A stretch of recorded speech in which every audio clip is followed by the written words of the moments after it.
Chevy Chase said he was hurt after horrible things were said about him during a 2002 roast, but he isn't the easiest person to get along with.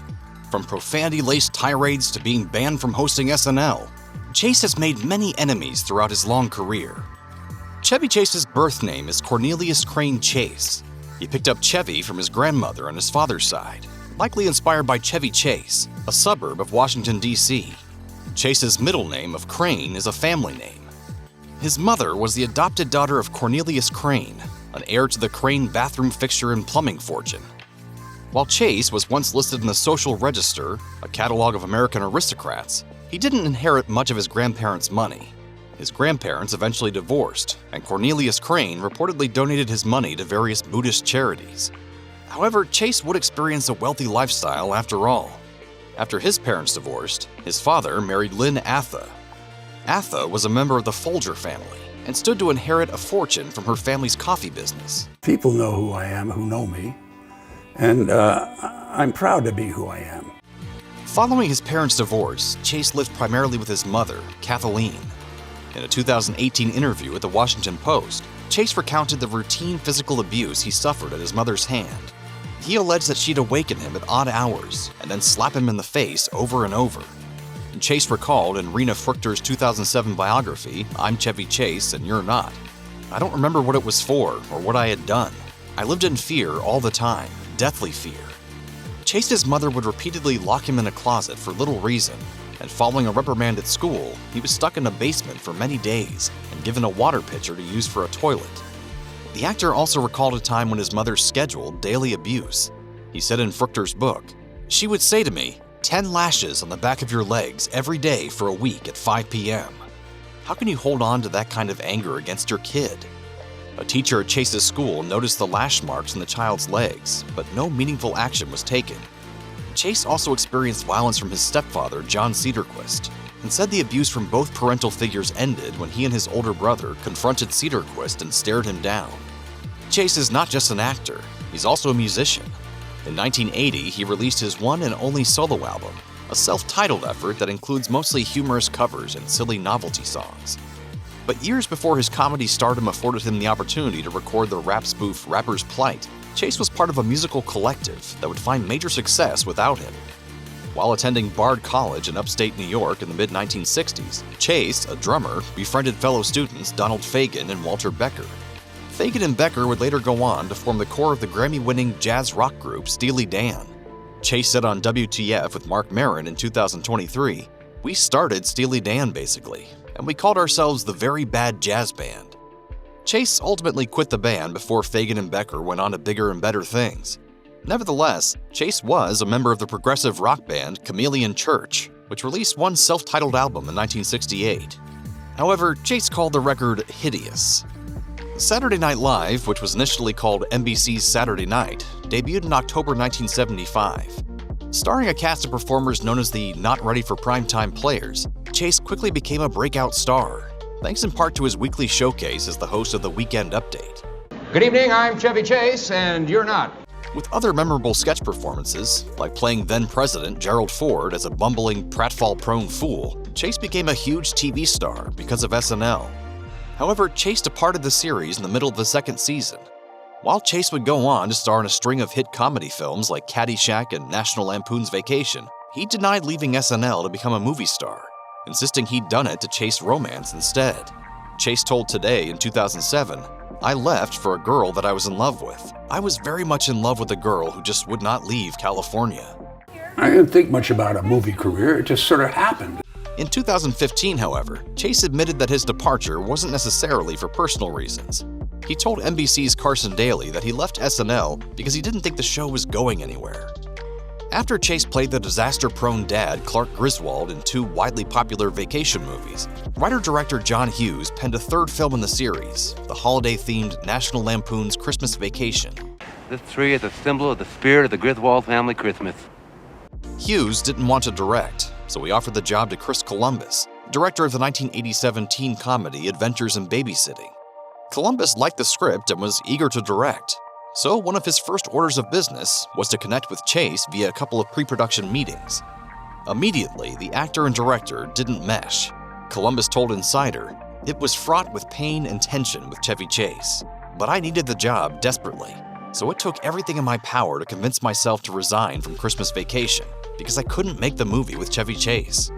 Hughes allowed Columbus to quit and instead gave him the screenplay for Home Alone to direct.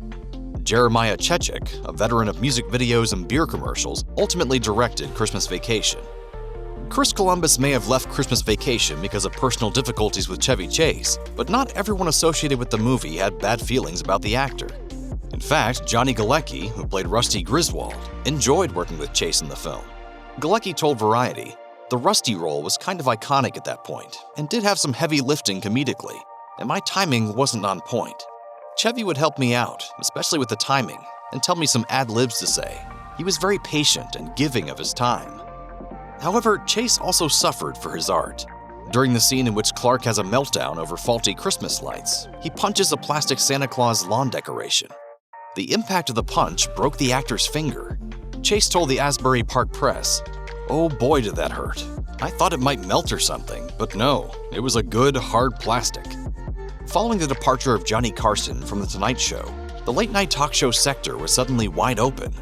Jay Leno took over The Tonight Show, David Letterman left NBC for The Late Show at CBS, and Fox got into the game by launching The Chevy Chase Show in 1993.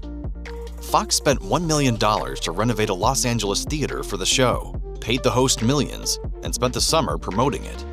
However, the show never caught on with viewers or critics and suffered low ratings throughout its short run. Ken Tucker wrote in Entertainment Weekly, "Vomit, nose-picking, belches, gerbil-filled underpants. Does Chevy Chase have your attention yet?"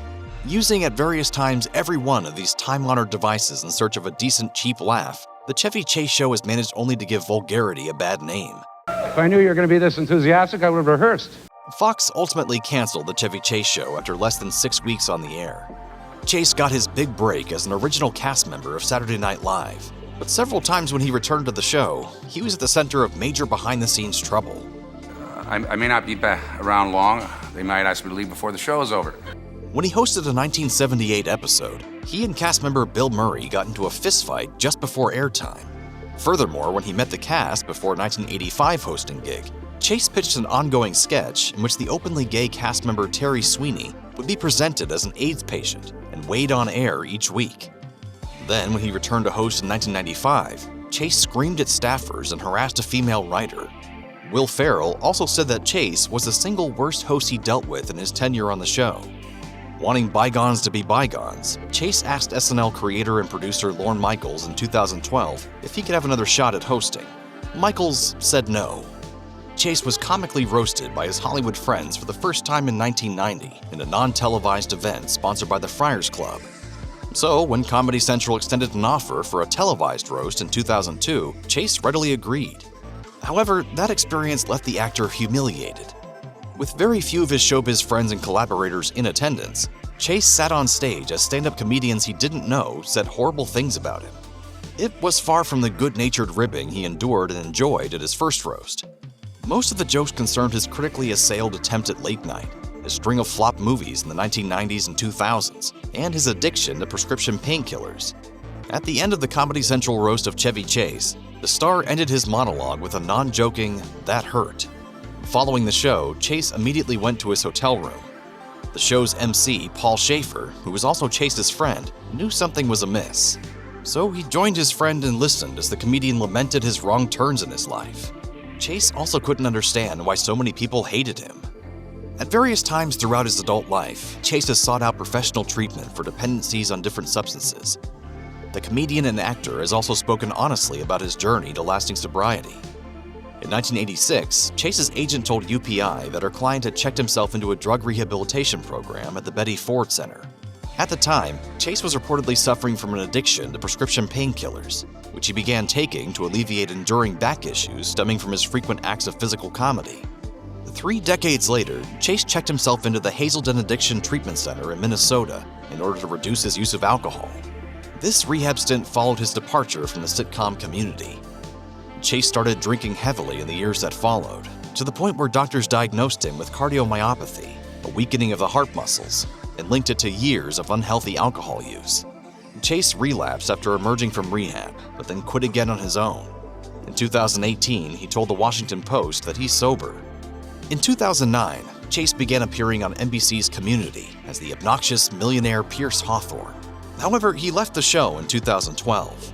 Chase's exit was a mutual decision and telegraphed somewhat. He told HuffPost UK, "It was a big mistake. I just sort of hung around because I have 3 daughters and a wife, and I figured out I might as well make some bread. The hours are hideous, and it's still a sitcom on television, which is probably the lowest form of television." I didn't care that it was a hit show or not. Chase and showrunner Dan Harmon also frequently clashed over the show's content.